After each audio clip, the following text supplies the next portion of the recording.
Collector સાહેબને એક માહિતી મળી કે આદિપુર ગાંધીધામ કચ્છ પૂર્વના એક સાયબર ફ્રોડના ગુનામાં આરોપી દિલીપ ઉર્ફે મોનુ સંતાણી જે સદાનગરની એક હોટલમાં હોવાની માહિતી મળતા ખાતરી કરતાં આ આરોપી મળી આવે તેની પૂછપરછ કરતાં પોતે 2024માં 472/24ના એક ગુનામાં પોતે વોન્ટેડ હતો અને આ બનાવ પછી પોતે દુબઈ ભાગી ગયેલો.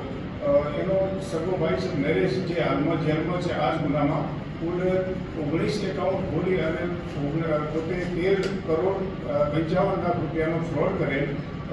ત્યારબાદ એ પોતે અવારનવાર વિઝા મેળવીને ઇન્ડિયા આવતો અને પરત મહિનો રહી જતો રહેતો. આવું એ છેલ્લા 1.5-2 વર્ષથી આ અવરજવર કરતો હતો.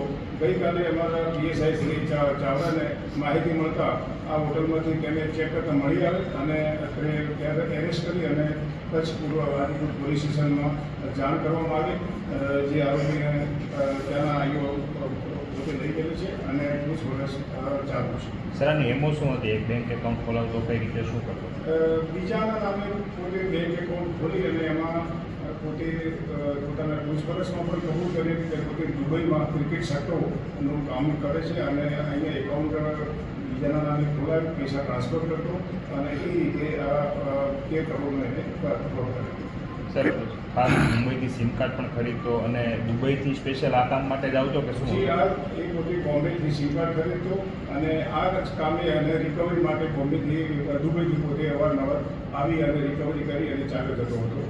આ સિવાય કચ્છના બીજા ગુનામાં પણ એ પોતે વોન્ટેડ છે.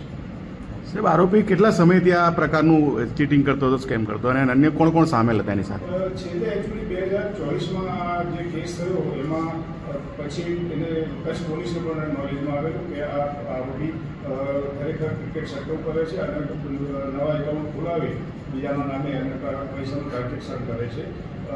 એ છેલ્લા 3-4 વર્ષથી આ પ્રવૃત્તિ સાથે સંડોવાયેલો એવી માહિતી હાલમાં અમને એની પૂછપરછમાંથી ઉપલબ્ધ થઈ છે. સર, આ એકાઉન્ટોમાં ક્રિકેટ સટ્ટાનું જ ફંડિંગ આવતું કે સાયબર ફ્રોડ થતા એના પણ રૂપિયા? એના જણાવ્યા મુજબ ક્રિકેટ સટ્ટાનું ફંડિંગ આવતું. હા, એકલો જ કરતો કે સાહેબ એની સાથે બીજો કોઈ? એનો ભાઈ, સગો ભાઈ છે ને બધી નાનો નરેશ, એ પણ સામેલ હતો અને એ આ ગુનામાં પણ એરેસ્ટ હાલમાં જેલમાં છે ગાંધીધામ.